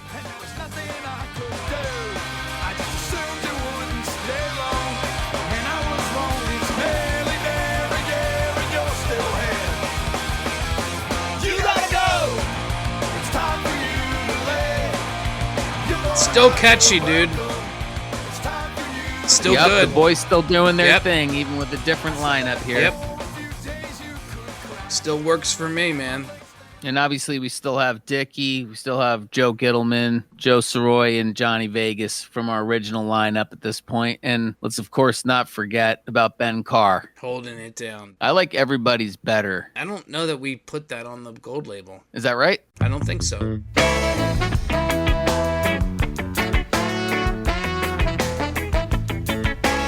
Yeah, this is a cool one. Something I overlooked.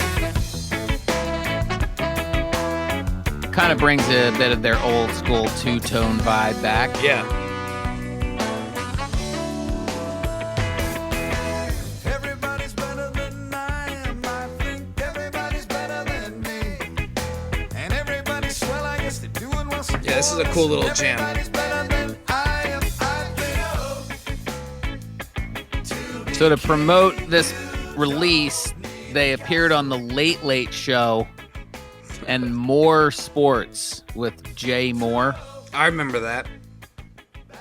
I remember More Sports. Do you remember the Late Late Show? I remember the Late Late Show. Who were the hosts of the Late Late Show? Late Late Show was Tom Snyder, and then you had Craig Kilborn, and then Craig Ferguson. I wonder who the host of the Late Late Show was when they went on there to promote this. I would imagine it wasn't Tom Snyder. No, I don't think he did bands like that, playing music, so it would have been Craig Kilborn. Yep. Anything else off Jackknife to a Swan you wanted to highlight? Anything else from the gold label? Some standouts? I thought Chasing the Sun Away is a good song.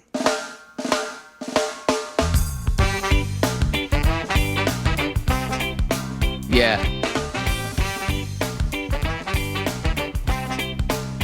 Outside the sun, Written by Dickie Barrett and Burton.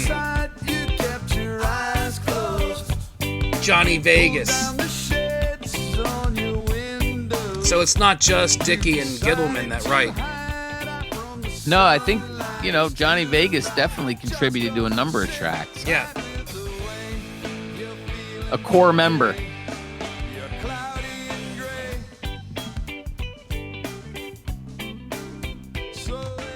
I'm a fan of his.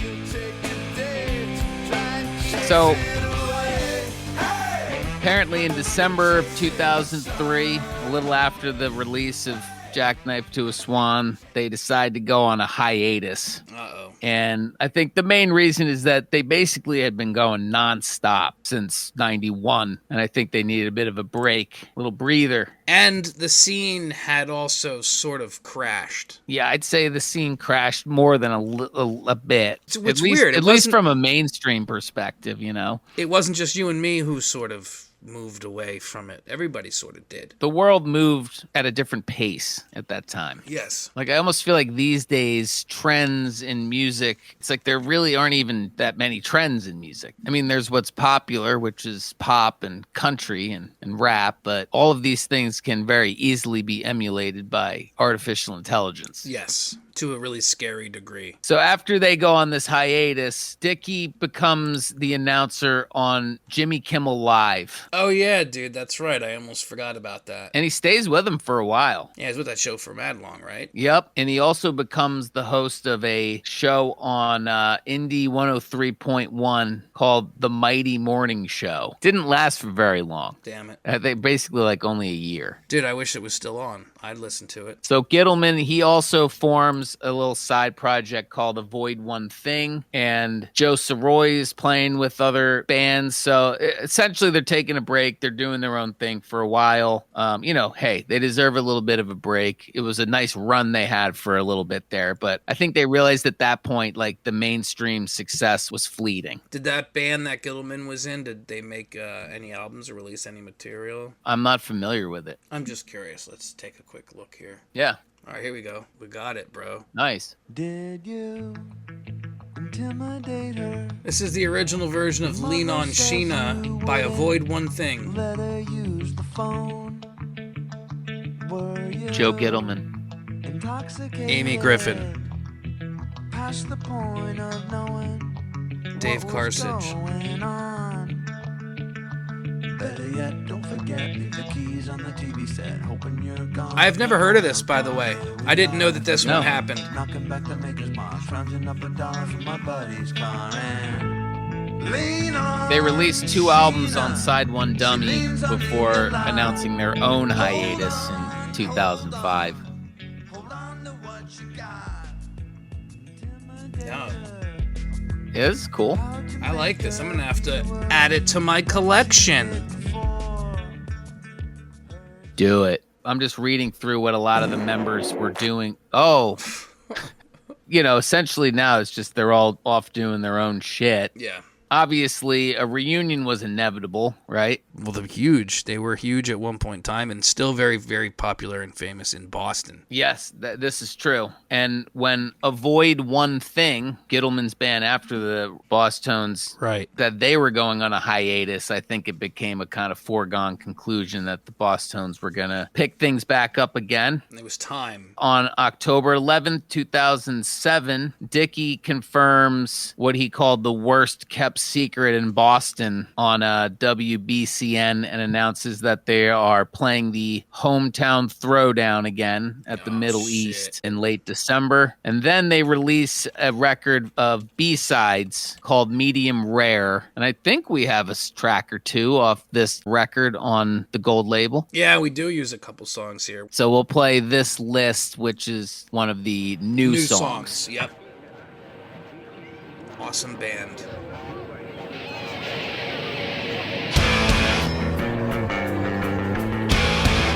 Heavy. Yeah, so it'd been almost like 5 years since they had put something together, and they come back with some heat. Yeah, dude, listen to that.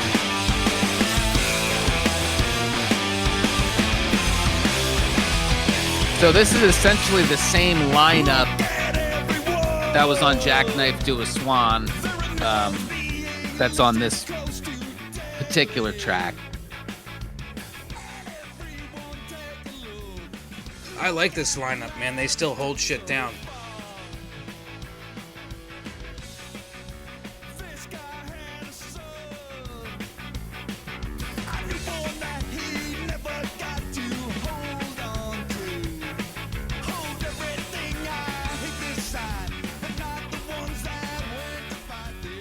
So I think they immediately start, essentially they're back together now and they start working on a new record. after this. Yeah, there's just 3 new songs on that B-sides collection, and they make Pinpoints and Gin Joints. Comes out in 2009.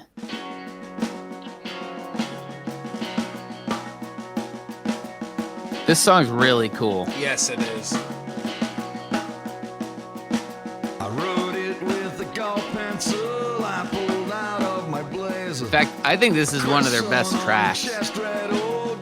I'm a big fan of it. I rock it in the car. It gets me pumped up. Had at one time went to Yale, and then he worked a while on Wall Street until the market collapsed. Yeah. Bring it.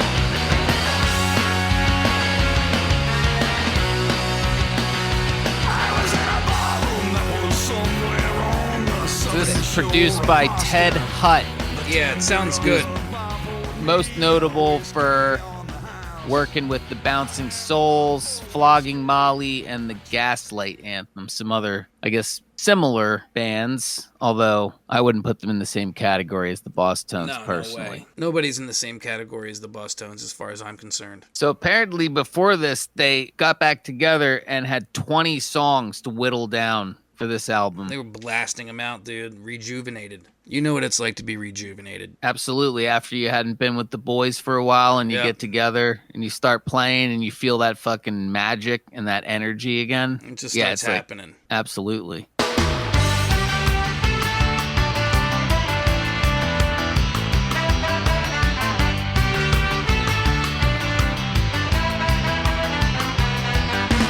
Try taking it to the next. This is one of my favorites on this album. Not to Me on That Night. Taken all out of context. I guessed it, I guess gradually. Point All blank, songs written by period, Dickie punctuate, and Joe left Gittleman. which way you're at. Trying to really relate means less than little than that. Joe killing it on that bass. Always. Not to me, not on that night. I've said it before and I'm sure I'll say it again. It's his bass lines are nuts.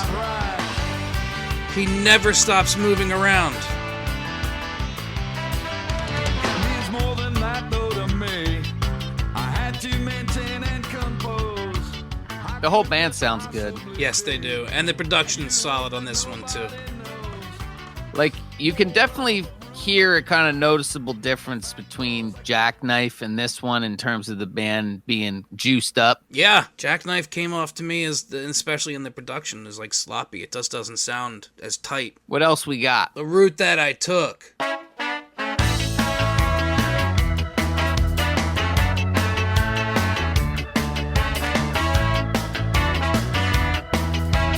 It's actually pretty amazing how many just tight, well-constructed songs they have. Yeah, they never stop coming, man. They just keep bringing it. I hate to be a loss for words, but no, Joe and Dickie just keep coming up with something new.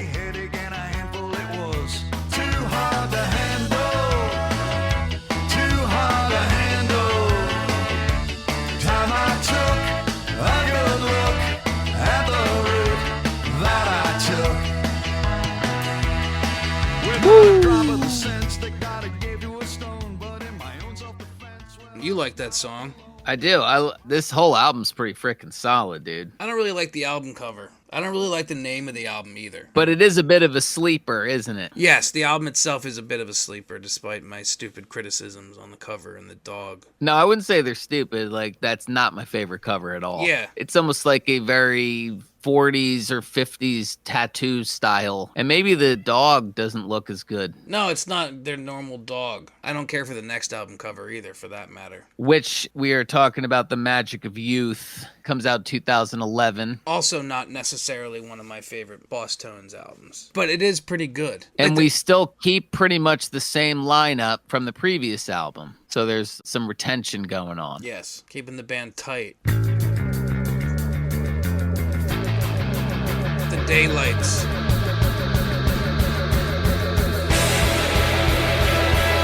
Darkness in the daylights out of me like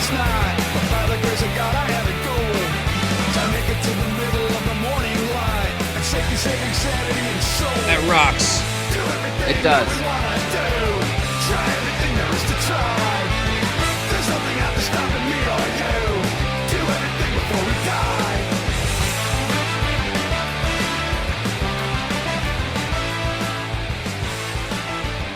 So at this point, we've gotten very, very independent because it's starting to get to the point where it's hard to find information on these records. Yes. In terms of, you know what I mean? Yep. So this is put out by Big Rig Rude Records. Would you sign with Big Rig? Hell yeah, dude. I mean, I'll just be completely frank. This is a blind spot, like later Bosstones. I love the early shit, and you know, initially we didn't get into pay attention and those records, but this later stuff, yeah, until we did this recent deep dive on them, I had never really quite checked it out. Nope. When I stopped listening to them, I didn't hear anything past Let's Face It back in the day. And it wasn't personal, I just was not interested. But when revisiting it, as already stated, there's so many good tracks here. And it is a blind spot, like, even still, like, I'm not quite as familiar with these albums as the early ones. So they're always still fresh sounding. Yeah, there's plenty of good stuff on this, though. Yes. Definitely.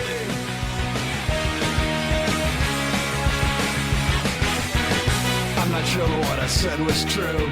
That's no excuse for what I put you through. I like it. I don't think they ever stopped producing the goods.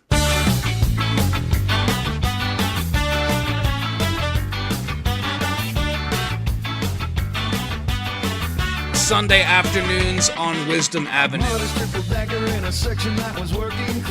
This is a good one. Not a lot of company, but we would go there after mass. Baseline. Lace curtains in the windows that had been there since the last Great War.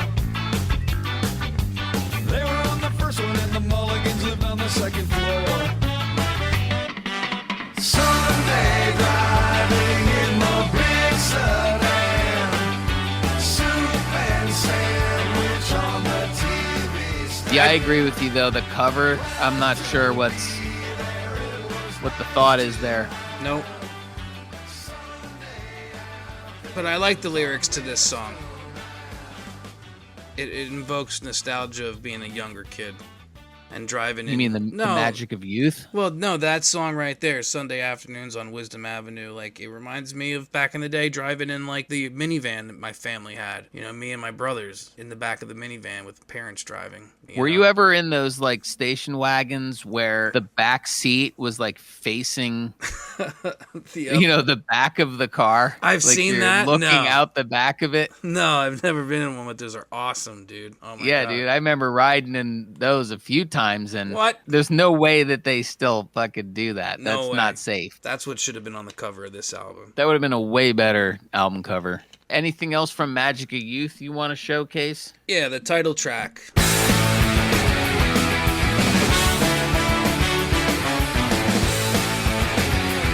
It's all very punk. Yep. They are now fully an underground band once again. Yep. Like they used to be. Full circle. Low income housing they couldn't afford. Bills and collectors that they just ignored. While the pressures were mounting, the tensions would rise. She had been counting on some of the wise. Dickie and the gang. Gang. Singing the songs. Singing for me. Singing songs so you can be free. I actually find this album to be less memorable than some of the other Bosstones albums. Again, I reiterate, that's a bit of a blind spot for me. And I'm not going to lie, while we're at it, the following record is also a bit of a blind spot and also has a similar cover style in terms of the artwork. Yeah, and I don't know what it's trying to tell me, and even the album title itself. But it's been a minute between the two albums. Magic Youth was 2011, and While We're At It came out in 2018. While We're At It is probably the album that I am the absolute least familiar with in their discography. It's apparently part of a trilogy that begins with Pinpoints and Gin Joints, followed by The Magic of Youth. Well, that's cool. To be critical, though, I don't see exactly how they all fit together. They were released in succession. Exactly. There's just 3 albums.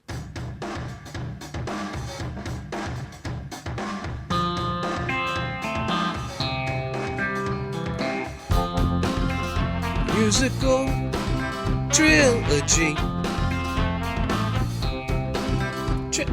Trilogy. Dickie starts to trickle in some of the political stuff on this record because he says the songs are inspired by what at the time was the current climate in politics. You can actually really hear it on this album and the following album. Very political. I guess he's always been a little political, but it really he starts to really sing about it.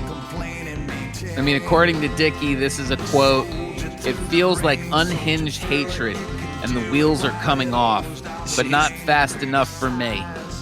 For me, the whole thing just lies on top of hatred, on top of really stupid thinking."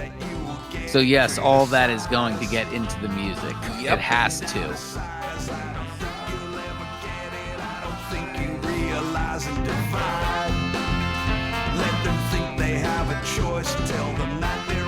But yeah, overall, man, I would say this record, having run through all of them, probably I'd put near the bottom. Yeah, this one would definitely go near the bottom. And we do have our similar lineup here. Except we've actually added John Getchis on keyboards. Oh, I like this song a lot, though. Yeah, this is a really good song.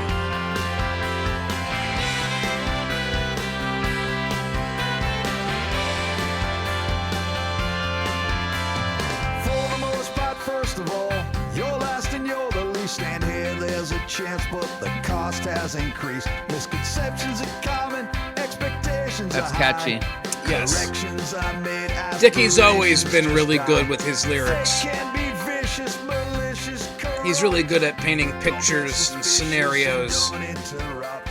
Try flying low And being just blunt. go where you're told to stand. Here, there's a chance. Wait, they've got you on hold. A constant ticket.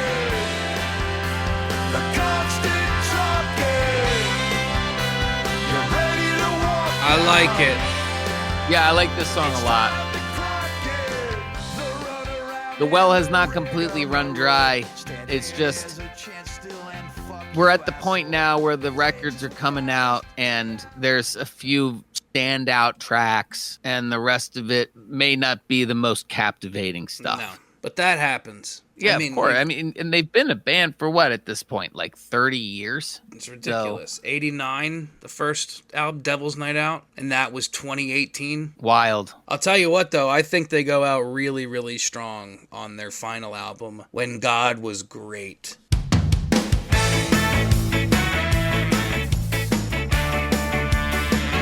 That's catchy there, though. Well, it's their final album currently, but not necessarily definitely their final album. No, I like to think that cooler heads will eventually prevail and the band will get back together. I don't see why not. And we are putting the cart in front of the horse a little bit at this point because we've mentioned that this is the final album, but we haven't exactly mentioned why yet. It's true. It's both complicated and not complicated. But getting back to business. Yes. This is the 11th and final studio album by the Mighty Mighty Bosstones. This is When God Was Great, released on Hellcat Records in 2021, co-produced by Rancid lead singer Tim Armstrong. I would actually consider myself to be a very big fan of Tim Armstrong. Hell yeah, dude. No relation to Billy Joe Armstrong. This dude could write a fucking tune, let me tell you. I never got into him as much as you did, but I always thought Rancid was all right. I thought he would look like a scumbag. He does. I think Yeah. that's the point. Like a fucking scuzz. Oh my god, he looks even worse now. Rocking that bushy beard. You kind of got a bushy beard. A little bit. It was getting there. I kind of trimmed out the lower lip area. You know what I'm talking about? Like Did a just little grooming on a it. little bit, yeah. I did my asshole like that too. I took just a little bit off the back end here. That got me, dude. So Yeah. they do release a single from When God Is Great. Oh shit! Finally. The Final Parade, released on January 25th, 2021. Sounds like the boning. He let the merry-go-round way more than you ever should. You know, one thing that's worth pointing out, too, when Nate Albert left the band, it basically became the same lineup until this record. Like, it didn't change. There wasn't a lot of, you know, coming and going. Yeah, it was pretty stable. But Nate Not a lot of Albert's turnover. back. But he's back Nate on Albert this album. is back on this record.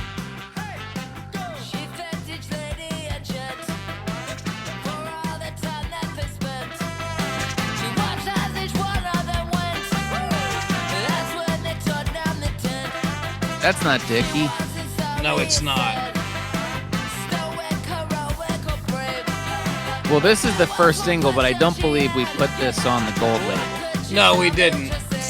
For time reasons. We did, however, put the second single off this record on the gold label, which is I Don't Believe in Anything.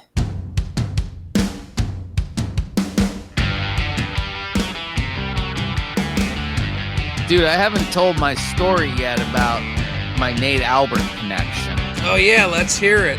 Since he's back in the band, let's hear about it. Yeah, this is it comes full circle with Nate Albert.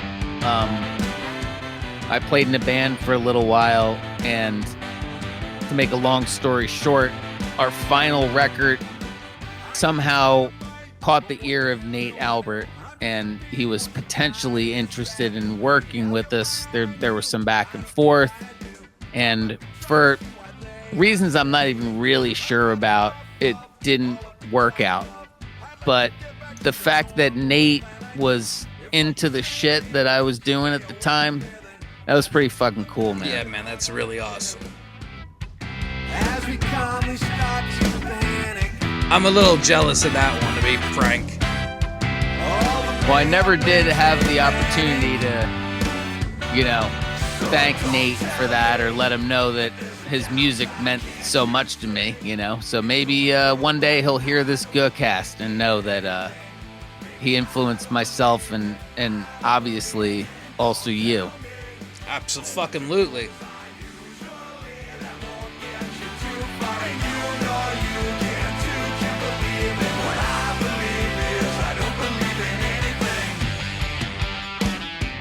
This whole album is surprisingly good. I think they really went hard.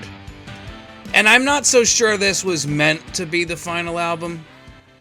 I think the band was just sort of on fire and made a really good record. And then perhaps after the record is when everything fell apart. Yeah, I mean, these times in which we live in now, you know, obviously on Guhcast, Tom and I are not remotely interested in making it political at all. No. But I think we can still obviously mention that, you know, relations and times in our country right now are strained, and we Yes. live in interesting times for sure. As a result of these interesting times in which we live, I think Dickie and and his bandmates, and if I had to speculate, I'd say Joe Gittleman, were not seeing eye to eye. Political things started to get in between. Their ideology. Yeah, and that happens, and that's okay. But I still like to believe that people can come back together ultimately. Well, that's what I'm saying, man. I mean, I do think time heals, and eventually these guys need to examine the legacy that they have and what they've done musically and realize that they need to, at least for the fans, come together and do something. It's been long enough. It's been a few years now. I like to think things maybe could be simmering down a little bit, perhaps. Maybe I'm being hopeful, and they can do it. Because they brought Simmer down. Simmer down. They brought it all back on this last one. There's other good stuff. That's not all there is. Was that the only single? The last single released off of When God Is Great is The Killing of Georgie, Part 3.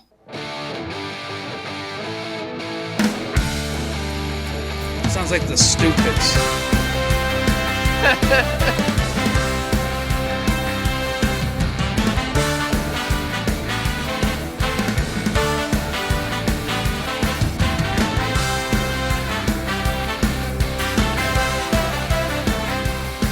Pretty cool little ska punk intro here. Yeah.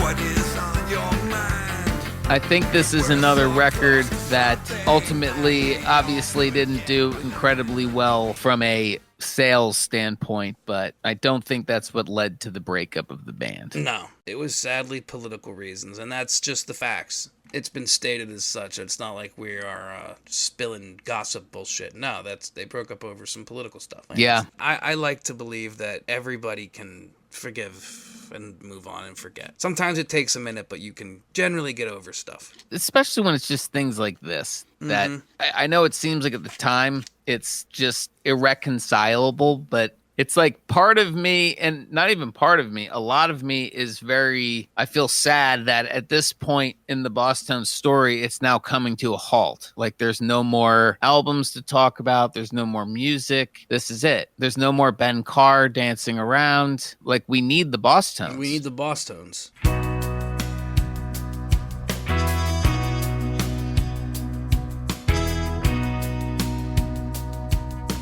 They just need to see the light, man.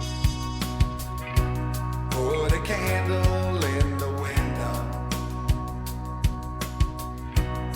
'cause I feel I've gotta move. It's written by my boy John Fogerty. Though I'm going, I'll be coming home soon. Long as I can see the light. Pack my bags and let's get moving. I didn't know 'Cause that. I'm bound to drift a while. You taught me that right now for the first time. Gone, you don't have to worry. You're not a Creedence guy? Long as I can see the light. I guess not.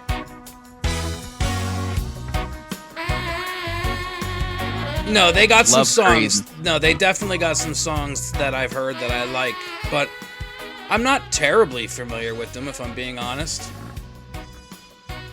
If I'm being very real. I appreciate your candor. Yes. Anytime. And I appreciate the Bosstones' interpretation of that sweet Creedence track. It's an awesome song. It's on the gold label, and I didn't even know it was a cover.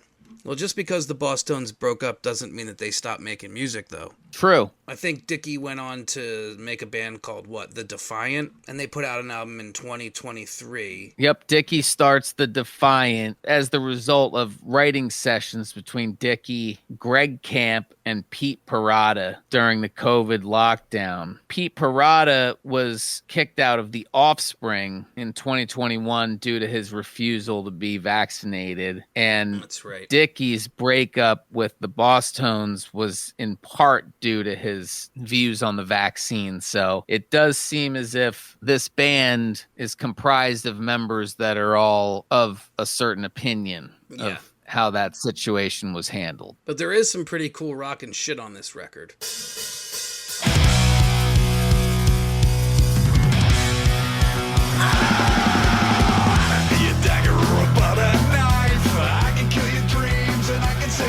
He's back to like punk pop. Yep. I mean, I think any band would be happy to have Dickie as their lead singer. Absolutely, man.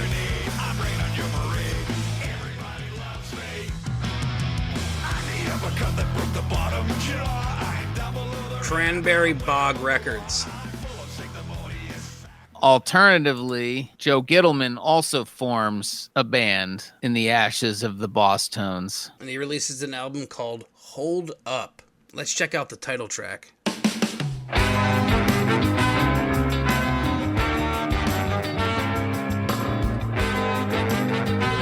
Sounds like the Bosstones. It's time to tune out your detractors. It's Gittleman singing too. Is that right? Yeah.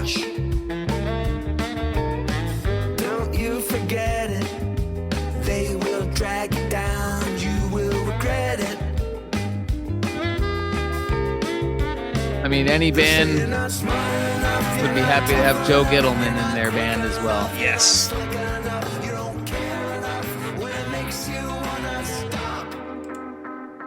He has a lot of song credits to his name from a lot of other bands. Like, he's done so much shit. Gittleman.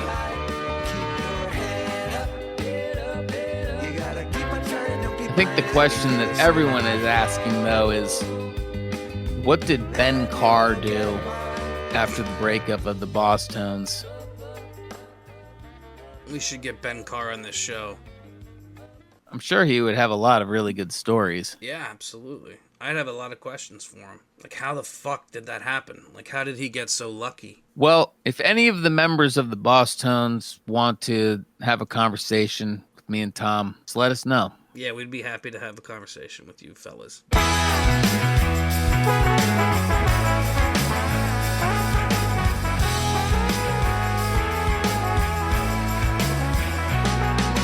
Plastered in the rafters. He's been facing down past disasters. What he's after, it doesn't matter much anymore. You know, it reminds me of like a cross between the Bosstones and 311. I hear that.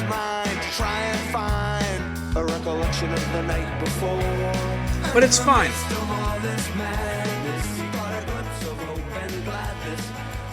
The bottom line is they still had things to say, they still had songs to write. I would imagine they still do, and they do it best when they're doing it together. And the bottom line is that Joe Gittleman can write a fucking tune, and Yep. Dickie can write a tune. Yep. And the members of the Bosstones, I'm pointing at you, Joe Soroy and Nate Albert and Johnny Vegas, are an incredible supporting act. I want them all in my band. I'd take any one of them. Unfortunately, that brings us to the end of our Bosstones story. I don't like that. For it now. ends there. Yeah, for now. Not forever. Tom, is there anything else that you feel like you need to say on Dickie and the boys until we put a bow on it? I slept on their later career, and revisiting them has really opened my eyes on how good they were. I already had known that they were good leading up to that point, but I just didn't keep going with them. And it was really surprising and refreshing to see they made so many more good songs and good albums. And I don't think any of them are downright dog shit. Even at their worst, they're still pretty good. This is a great band. And we could really use them at a time like this. And I just feel if they can get back together,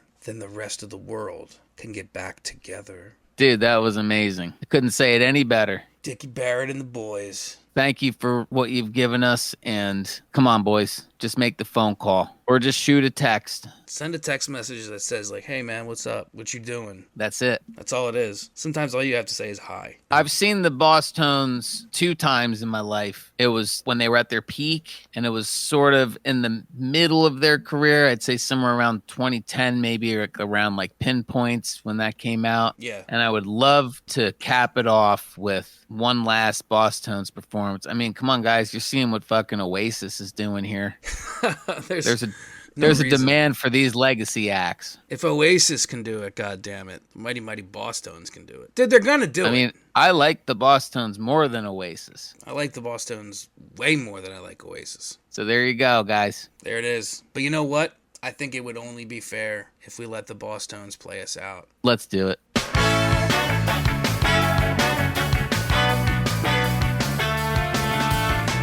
Such a happy jam. Well, it's so hot to face that in this day And a good message. Yes, it is. They should read their own lyrics and get back together.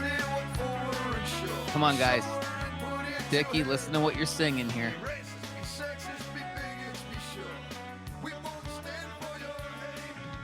Guys to love one another. These guys are great. Thanks for the music, fellas.